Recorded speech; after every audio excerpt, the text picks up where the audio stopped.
प्रधानमंत्री का देश के समग्र विकास के लिए सामूहिक प्रयास पर बल।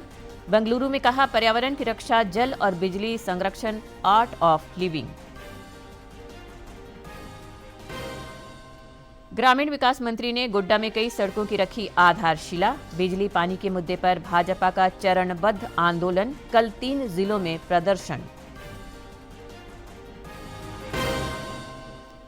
मदर्स डे पर केंद्रीय मंत्री अन्नपूर्णा देवी ने माताओं को किया नमन, दी शुभकामनाएं। कहा, मां केवल एक शब्द नहीं बल्कि प्रेम, त्याग, संस्कार और असीम ममता का स्वरूप। और राज्य में बारिश का सिलसिला फिलहाल रह सकता है जारी। 16 मई तक बारिश का पूर्वानुमान। आंधी और वज्रपात की आशंका। करीब 4 डिग्री बढ़ सकता है तापमान।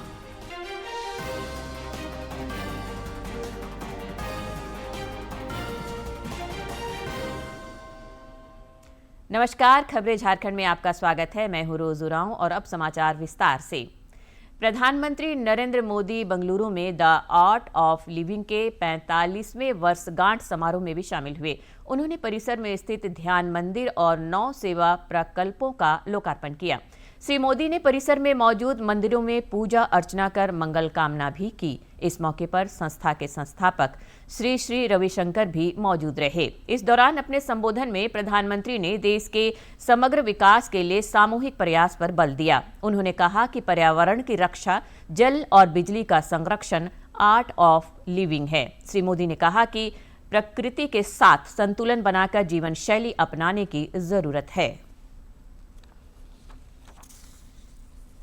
प्लास्टिक से दूर रहना, एक पेड़ मां के नाम, ये तमाम कुछ ऐसी पहले हैं जो मिशन लाइफ का हिस्सा होना चाहिए।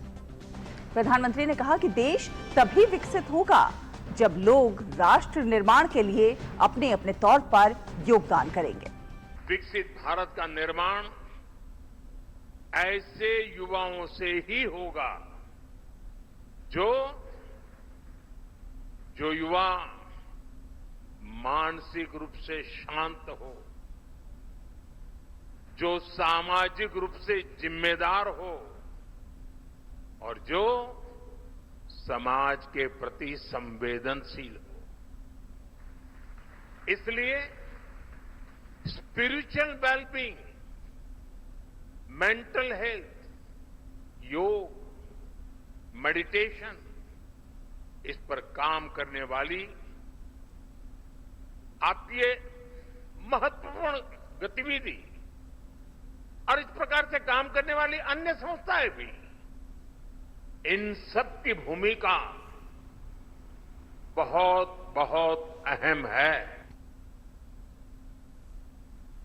प्रधानमंत्री आज और कल गुजरात के दौरे पर रहेंगे। श्री मोदी कल सोमनाथ अमृत महोत्सव में हिस्सा लेंगे। इस महोत्सव का आयोजन सोमनाथ मंदिर के पुनर्निर्माण के 75 वर्ष पूर्ण होने के उपलक्ष्य में हो रहा है।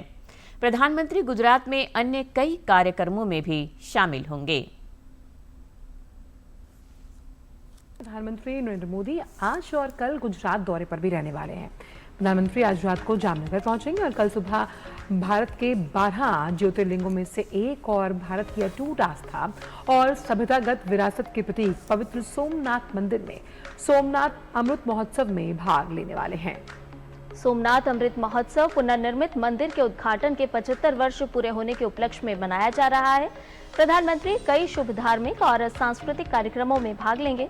वो विशेष महापूजा, जिसके बाद कुंभाभिषेक और ध्वजारोहण समारोह में शामिल होंगे। ये मंदिर के अभिषेक और ध्वजारोहण के प्रतीक हैं। प्रधानमंत्री इस अवसर पर सोमनाथ की समृद्ध विरासत और आध्यात्मिक महत्व को याद करते हुए एक स्मारक डाक टिकट और सिक्का भी जारी करेंगे। इसके बाद प्रधानमंत्री कल वडोदरा में सरदार धाम छात्रावास का उद्घाटन करेंगे। इस परियोजना में 1000 लड़कों और 1000 लड़कियों के लिए छात्रावास की सुविधा के साथ साथ केंद्रीय भोजन कक्ष, पुस्तकालय और सभागार जैसी सुविधाएं शामिल हैं। प्रधानमंत्री सरदार धाम परिसर में स्वागत क्षेत्र, नागरिक सुविधाएं, भोजन क्षेत्र और ई पुस्तकालय सहित विभिन्न सुविधाओं का भी दौरा करेंगे। वो दोनों अवसरों पर जनसभा को संबोधित भी करेंगे। असम में आज केंद्रीय पर्यवेक्षक जेपी नड्डा और सह पर्यवेक्षक नायब सिंह सैनी की मौजूदगी में भाजपा विधायक दल की बैठक हुई। श्री नड्डा ने बताया कि हेमंत विश्वा शर्मा को विधायक दल का नेता चुना गया है। बाद में श्री शर्मा ने राज्यपाल लक्ष्मण प्रसाद आचार्य से मुलाकात कर सरकार गठन का दावा पेश किया। 12 मई को हेमंत बिस्वा शर्मा असम के मुख्यमंत्री पद की शपथ लेंगे। असम में भारतीय जनता पार्टी और एनडीए ने एक बार फिर से हेमंत बिस्वा शर्मा पर भरोसा जताया है। भाजपा विधायक दल और एनडीए विधायक दल की बैठक में हेमंत बिस्वा शर्मा को सर्वसम्मति से नेता चुन लिया गया है और इसके साथ ही उनका दूसरी बार असम के मुख्यमंत्री बनने का रास्ता भी साफ हो गया है। हेमंत बिस्वा शर्मा 12 मई को मुख्यमंत्री पद की शपथ लेंगे। नई सरकार के गठन की प्रक्रिया को पूरा करने के लिए भाजपा ने केंद्रीय नेतृत्व की ओर से खास जिम्मेदारी सौंपी थी। पार्टी ने केंद्रीय मंत्री जेपी नड्डा को पर्यवेक्षक बनाया था, जबकि हरियाणा के मुख्यमंत्री नायब सिंह सैनी को सह पर्यवेक्षक नियुक्त किया गया था। दोनों नेताओं ने असम में विधायक दल की बैठक और फिर सरकार गठन की प्रक्रिया में बेहद अहम भूमिका निभाई।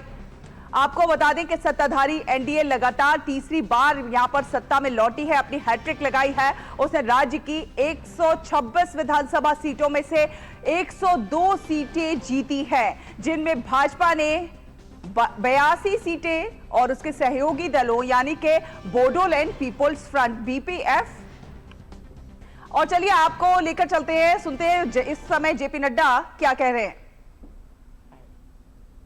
और उसके पश्चात असम गण परिषद ने अतुल वोरा जी के नेतृत्व में उनको पूरा समर्थन अपने विधायकों के माध्यम से दिया गया और उसी के साथ साथ हमारे बोडोलैंड पीपल्स फ्रंट के नेतृत्व ने भी पूरी ताकत के साथ, हमारे रेयान जी ने पूरी ताकत के साथ अपने विधायकों के साथ हेमंत बिस्वा शर्मा जी के नेतृत्व को समर्थन दिया है।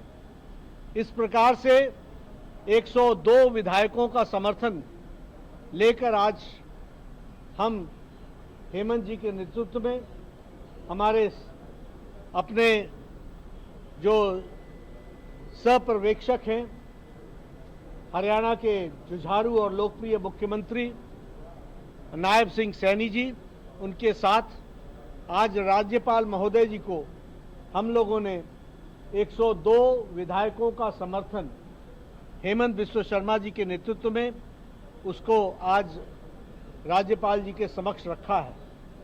मुझे पूरा विश्वास है कि उन सारी चीज़ों की पड़ताल करने के पश्चात राज्यपाल जी बहुत जल्द हमारे नेता हेमंत बिस्वा शर्मा जी को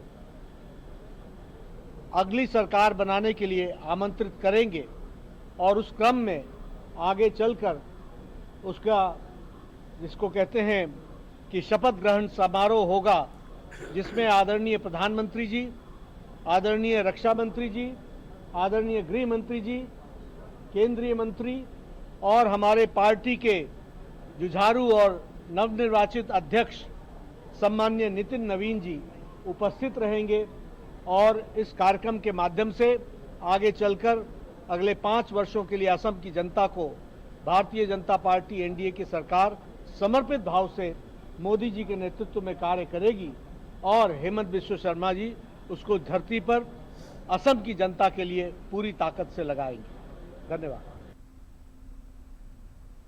ग्रामीण विकास मंत्री दीपिका पांडे सिंह संथाल के विकास पर विशेष ध्यान दे रही हैं। उन्होंने आज गोड्डा के मेहरमा प्रखंड अंतर्गत धोरीचक से कुमारडीहा तक पथ सुदृढ़ीकरण कार्य का शिलान्यास किया। उन्होंने बेनीदास भुस्का तक भी बनने वाली सड़क की आधारशिला रखी।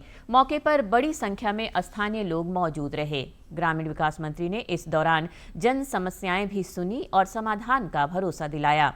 श्रीमती सिंह ने कहा कि राज्य सरकार ढांचागत संरचना और मूलभूत सुविधाओं के विस्तार पर जोर दे रही है। बिजली और पानी के मुद्दे पर प्रदेश भाजपा का चरणबद्ध आंदोलन जारी है। पार्टी लगातार प्रमंडलवार प्रदर्शन कर मूलभूत सुविधाओं के विषय पर सरकार को घेर रही है। पार्टी के नेताओं और कार्यकर्ताओं ने सभी मोर्चे पर सरकार को विफल करार दिया है। पार्टी का कहना है कि बिजली और पानी जैसे जरूरी सुविधाओं से राज्य की जनता महरूम है और तंत्र उदासीन बना हुआ है। 6 मई से भाजपा ने पलामू प्रमंडल से इस चरणबद्ध आंदोलन की शुरुआत की थी। कल गिरिडीह, धनबाद और बोकारो में पार्टी का प्रदर्शन होगा। 12 मई को दक्षिणी छोटा नागपुर प्रमंडल में भाजपा के नेता और कार्यकर्ता सड़कों पर उतरेंगे। आज मदर्स डे पर मां की ममता को सभी लोग याद कर रहे हैं। केंद्रीय मंत्री अन्नपूर्णा देवी ने सोशल मीडिया पर एक वीडियो साझा कर कहा कि मां केवल एक शब्द नहीं बल्कि प्रेम, त्याग, संस्कार और असीम ममता का स्वरूप है। एक मां ही परिवार, समाज और राष्ट्र की प्रथम शिक्षिका होती है, जिसके स्नेह तथा मार्गदर्शन से पीढ़ियों का निर्माण होता है। केंद्रीय मंत्री ने मदर्स डे पर सभी माताओं को नमन करते हुए शुभकामनाएं दी है।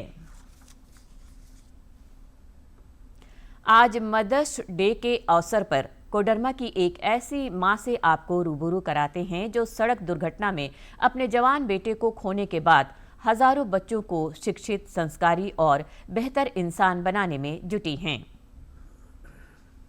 निवासी और मॉडर्न पब्लिक स्कूल की निदेशक संगीता शर्मा के बेटे की वर्ष 2003 में आज के दिन दिल्ली में सड़क हादसे में मौत हो गई थी।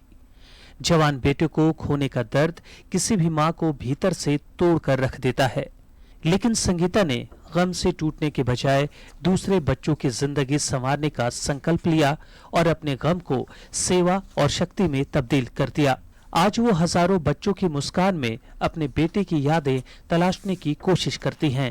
तो मैंने भगवान से भी यही कहा कि एक मेरा तुम लिए हो, है ना, लेकिन अब मैं देखो कितने पैदा कर दूंगी। हर मोड़, हर नुक्कड़, हर शहर, हर कंट्री में, हर देश में मेरा एक बेटा होगा। तो इसी ध्येय को लेकर के 10 मई को ये घटना घटी। 23 जून को वापस स्कूल खुला और 23 जून को मैं वापस स्कूल में थे और उसी स्कूल एक माध्यम बना मेरे लिए जीने के लिए। और ये बच्चे ही आप समझ लीजिए कि मैंने इन्हीं को अपने बच्चे के रूप में देखा और उसी ध्येय से मैं आज भी काम करती हूँ। संगीता झुमरी तलैया मॉडर्न पब्लिक स्कूल की निदेशक के रूप में विद्यालय के हर बच्चे को अपने बेटे जैसा स्नेह देती हैं। यहाँ तक कि स्कूल के हॉस्टल में रहने वाले बच्चों के लिए बेटे का पसंदीदा भोजन भी बना कर लाती हैं। 25-30 पराठा बना करके दही के साथ में मेरे हॉस्टल में बच्चे रहते हैं 9-10 में, और उनको खिला देती हूँ। या मेरे हॉस्टल में जो टीचर्स रहते हैं, यंग टीचर्स जितने हैं, उनको मैं दे देती हूँ। तो जो भी चीज़ उसको पसंद होती है मैं इसी तरह से अपने आप को ये कह लीजिए आपकी एक ये भुलावा। सिर्फ बच्चों की शिक्षा ही नहीं बल्कि संगीता शर्मा ने डायलिसिस सेंटर की स्थापना भी करवाई है। यहाँ तक कि उन्होंने दिल में छेद जैसी गंभीर और जटिल बीमारी से पीड़ित 15 से ज्यादा बच्चों का इलाज करवाकर उन्हें नई जिंदगी भी प्रदान की। देखिए, एक तो मुझे कोई भी बच्चा अगर मोटरसाइकिल बहुत तेज चलाते हुए दिख जाता है तो मैं उसको यही स्कूल में ही कान पकड़ के एक चप्पत लगा देती हूँ। अब पता नहीं क्यों मेरा एक आध चप्पत लगाया हुआ उन लोग को बुरा भी नहीं लगता है। इसलिए नहीं लगता है कि मैं उन लोग को यही कहती हूँ कि एक मैंने खो दिया है, दूसरा मैं खोना नहीं चाहती। संगीता शर्मा आज केवल उस बेटे की मां नहीं जिसे काल ने उनसे छीन लिया, बल्कि आज वो उन सभी बच्चों की मां हैं जिन्हें उन्होंने प्यार, सहारा, ममता और दुलार देकर नया जीवन प्रदान किया। कोडरमा से गजेंद्र बिहारी सिन्हा की रिपोर्ट। बंगाली युवा मंच चैरिटेबल ट्रस्ट की ओर से रांची में 3 दिवसीय बांग्ला सांस्कृतिक मेले में कला, संस्कृति और परंपरा का सामंजस्य देखने को मिल रहा है। मेला परिसर में लगे 60 स्टॉल्स लोगों को खूब आकर्षित कर रहे हैं। रांची के बिरसा मुंडा स्मृति उद्यान में 3 दिवसीय बांग्ला सांस्कृतिक मेला लगा है। मेले में करीब 60 स्टॉल्स लगे हैं। इनमें बंगाली पोशाक और आभूषण लोगों को खूब आकर्षित कर रहे हैं। स्टॉल धारक तनुश्री मित्रा और झूमा चक्रवर्ती ने बताया कि सूती कपड़ा उनकी पहचान है। वहीं दीप्ति शिखा गुहा ने पारंपरिक आभूषणों के संबंध में जानकारी दी। हम लोगों का, बंगाली लोगों का जो सबसे मेन चीज है वो रविंद्रनाथ जी के साथ है, तो वहीं से आया हुआ है। इसके बाद हम लोगों का और भी कॉटन का जैसे ढाकाई हो गया, सूट हो गया, कुर्ती हो गया, सब कुछ हम लोगों ने कलेक्ट किया है। कॉटन कैसे पहना जाएगा या फिर कॉटन को कैसे संभाला जाएगा, ऐसे तो बोलते कि नहीं संभाला नहीं जाता है, नहीं सबके लिए सेम चीज़ है। तो ये चीज़ होना चाहिए कि गर्मी के लिए नहीं, ऐसे हर टाइम के लिए कॉटन हो, फैंसी में कुछ साड़ियाँ हो। बस यही मैं बोलूँगी कि हर किसी को ट्राई करना चाहिए और देखना चाहिए कि कंफर्ट जोन भी ईवी है। শাখাপলা, সাবেকি হার, মান্তাসা, হাসুলি, सीताहार, दुर्गा माँ का मूर्ति, कल हम एक बहुत बड़ा दुर्गा माँ का ये पहने भी थे। देश में बांग्ला संस्कृति, परंपरा और रीति रिवाज का विशेष महत्व है। विभिन्न तीज त्योहारों के मौके पर महिलाएं पारंपरिक साड़ियां पहनना पसंद करती हैं। स्टॉल धारक सुचित्रा छापड़िया ने बताया कि विशेष अवसरों पर महिलाएं सूती, जामदानी, तांत सिल्क, ढकाई, लालपाड़ और काथा स्टिच की साड़ियां पहनना पसंद करती हैं। हर फेस्टिवल में हम लोग साड़ी पहनना ही पसंद करते हैं, प्रेफर करते हैं। और डेली वेयर में भी जैसे हम लोग कॉटन की साड़ियाँ पहनना पसंद करते हैं। जामदानी जो साड़ियाँ होती है वो हम लोगों को मतलब किसी भी फंक्शन में, जैसे हल्दी में, हम लोग शादी ब्याह का घर है तो हल्दी का फंक्शन है तो लोग पीले रंग की जामदानी साड़ियाँ पसंद करते हैं। मेले में पारंपरिक साड़ियों के स्टॉल लगाई नीपा ने बताया कि बंगालियों में मां की साड़ी पहनने का प्रचलन रहा है। उन्होंने कहा कि साड़ी उनके लिए भावना है। बंगाल हैंडलूम, जामदानी, काथा स्टिच, विभिन्न तरह के सिल्क की साड़ियां काफी डिमांड में हैं और वे अपनी बुटीक का भी संचालन करती हैं। देखिए, जो बंगाली कल्चर है उसमें साड़ी एक इम्पॉर्टेंट फैक्टर हमेशा से रहा है। साड़ी हम लोग के लिए इमोशंस है। जनरली हम लोग जब साड़ी पहनते हैं तो आप लोग समझते हैं कि माँ की साड़ियों को पहनने का भी रिवाज हम लोगों में है। तो बंगाल हैंडलूम वर्ल्ड वाइड बहुत फेमस है, चाहे आप जामदानी बोलिए, ताँत बोलिए, और अभी हम लोगों के पास तसर्स है बहुत सारे। हम लोगों ने कोशिश करी है जो बंगाल हैंडलूम है उसको हम लोग इस मंच तक लेकर आए, यहाँ रांची वासियों के लिए लेकर आए। मेले में शिवानी कुंडू ने आभूषणों के आकर्षक स्टॉल लगाए हैं। इनमें कौड़ी, नारियल के सन, कपड़ों, ऊन समेत विभिन्न सामानों का उपयोग कर आभूषण बनाए गए हैं। शिवानी ने बताया कि वे बुटीक में मुख्य रूप से फैब्रिक और सिंथेटिक क्ले के प्रयोग से साज सज्जा के सामानों का निर्माण भी करती हैं। बंगाली संप्रदाय है, वो लोग ढूंढते हैं कि बंगाल से बाहर कहाँ हम लोग ये सब सामान मतलब बिना कोलकाता गए हम लोगों को मिल सकता है। और ये सब जो सामान है ये जैसे फैब्रिक का बना हुआ है और इसके ऊपर जो ये पेंडेंट है ये मेरा खुद डिजाइन किया हुआ है। मेले के माध्यम से जहां बंगाल की समृद्ध सांस्कृतिक विरासत को बढ़ावा मिल रहा है, वहीं स्थानीय लोगों को भी बंगाली परंपराओं और हस्तकला को करीब से जानने का अवसर मिला है। 3 दिनों तक चलने वाला यह मेला लोगों के लिए आकर्षण का केंद्र बना हुआ है। रांची से विकास कुमार के साथ प्रणय प्रबोध की रिपोर्ट।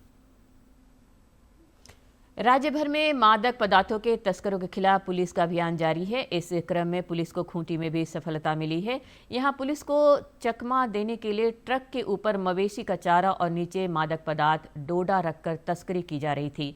पुलिस की तत्परता से तस्करों के मंसूबों पर पानी फिर गया।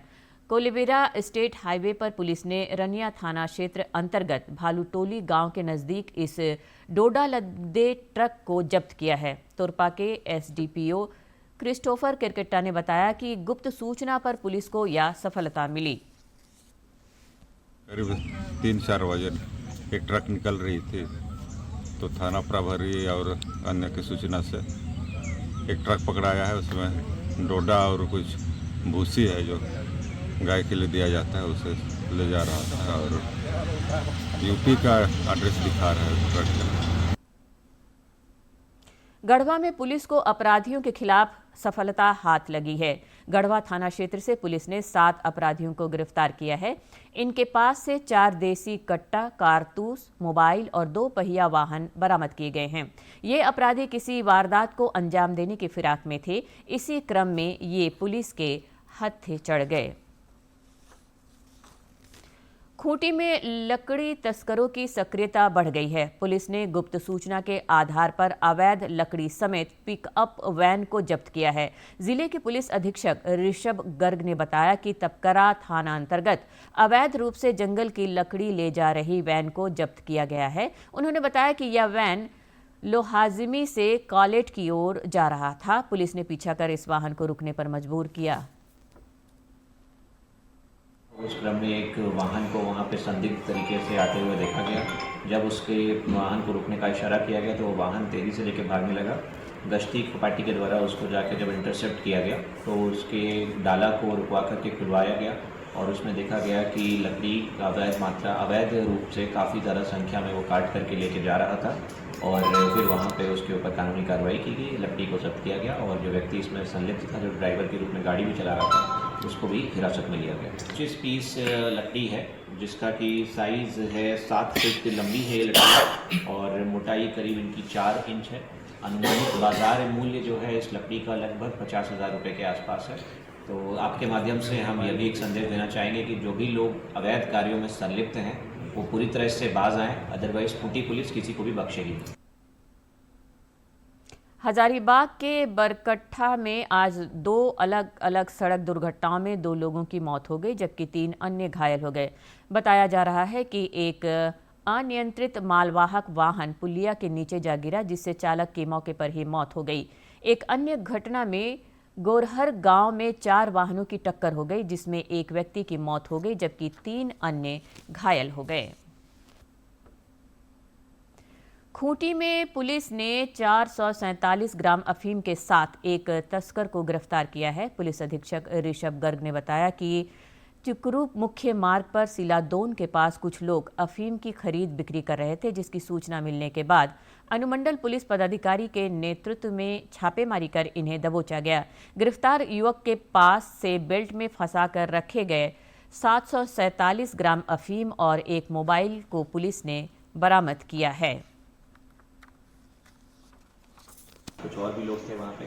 टीम ने जब उनको दौड़ा करके पकड़ा तो उनके पास से हम लोगों को लगभग 747 ग्राम अफीम जैसा दिखने वाला पदार्थ प्राप्त हुआ और उनके पास से एक मोटरसाइकिल और एक मोबाइल फ़ोन की भी जब्ती की गई है। ये जो व्यक्ति हैं जिनका कि नाम है इकबाल खान, इनके ऊपर पूर्व में भी जो है अफीम से संबंधित मामले दर्ज हो रखे हैं। दोनों मामले 2024 के हैं।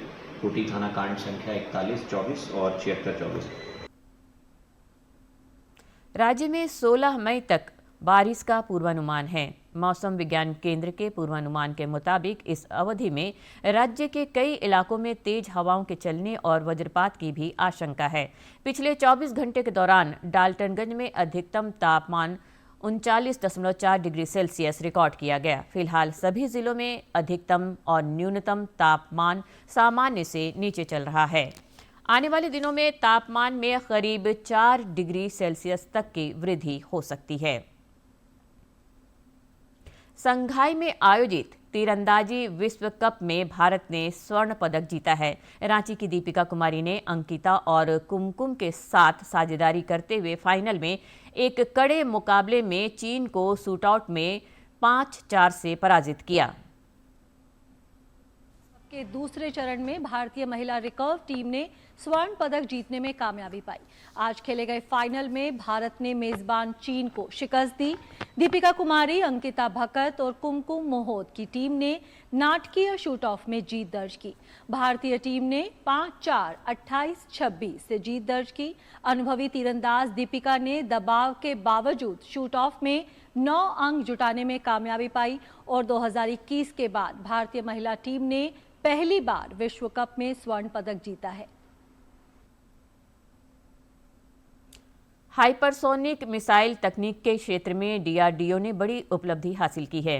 डीआरडीओ ने actively cooled full scale scramjet combustor का लंबी अवधि का परीक्षण किया है।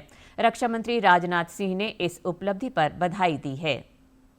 रक्षा अनुसंधान एवं ने हाइपरसोनिक मिसाइल तकनीक के क्षेत्र में बड़ी उपलब्धि हासिल की है। डीआरडीओ की हैदराबाद स्थित रक्षा अनुसंधान और विकास प्रयोगशाला ने actively cooled full scale scramjet combustor का सफल और लंबी अवधि का परीक्षण किया। यह परीक्षण शनिवार को अत्याधुनिक स्क्रैमजेट कनेक्ट पाइप टेस्ट सुविधा में किया गया, जिसमें इंजन के 1200 सेकंड से अधिक समय तक सफल संचालन किया और इससे पहले जनवरी में 700 सेकंड का सफल परीक्षण किया गया था। डीआरडीओ के अनुसार ये तकनीक भारत के हाइपरसोनिक क्रूज मिसाइल कार्यक्रम के लिए मजबूत आधार साबित होगी और इस परीक्षण में स्वदेशी रूप से विकसित लिक्विड हाइबर कार्बन एंडोथर्मिक ईंधन, उच्च तापमान थर्मल बैरियर कोटिंग और उन्नत विनिर्माण तकनीकों का उपयोग किया गया है। रक्षा मंत्री राजनाथ सिंह ने इस उपलब्धि पर डीआरडीओ उद्योग साझेदारों और वैज्ञानिकों को बधाई दी। उन्होंने कहा कि ये उपलब्धि भारत को उभरती युद्ध तकनीकों और उन्नत एरोस्पेस क्षमताओं के क्षेत्र में नई मजबूती देगा। भारत की सामरिक क्षमता लगातार बढ़ रही है। डीआरडीओ ने उन्नत अग्नि मिसाइल का सफल परीक्षण किया है। यह मिसाइल एक साथ कई लक्ष्यों को भेदने में सक्षम है।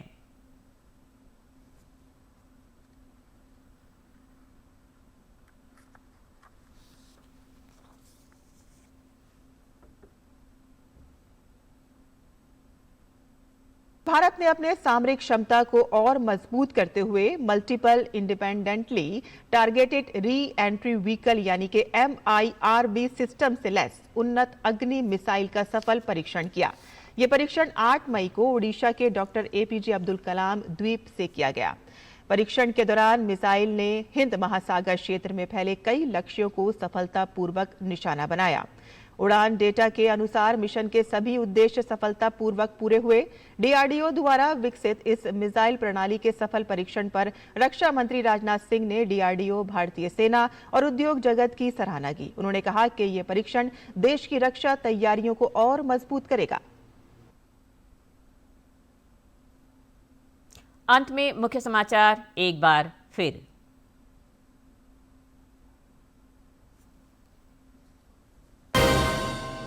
प्रधानमंत्री का देश के समग्र विकास के लिए सामूहिक प्रयास पर बल। बेंगलुरु में कहा, पर्यावरण की रक्षा, जल और बिजली संरक्षण आर्ट ऑफ लिविंग। ग्रामीण विकास मंत्री ने गोड्डा में कई सड़कों की रखी आधारशिला। बिजली पानी के मुद्दे पर भाजपा का चरणबद्ध आंदोलन, कल 3 जिलों में प्रदर्शन। मदर्स डे पर केंद्रीय मंत्री अन्नपूर्णा देवी ने माताओं को किया नमन, दी शुभकामनाएं। कहा, मां केवल एक शब्द नहीं बल्कि प्रेम, त्याग, संस्कार और असीम ममता का स्वरूप। और राज्य में बारिश का सिलसिला फिलहाल रह सकता है जारी। 16 मई तक बारिश का पूर्वानुमान। आंधी और वज्रपात की आशंका। करीब 4 डिग्री बढ़ सकता है तापमान।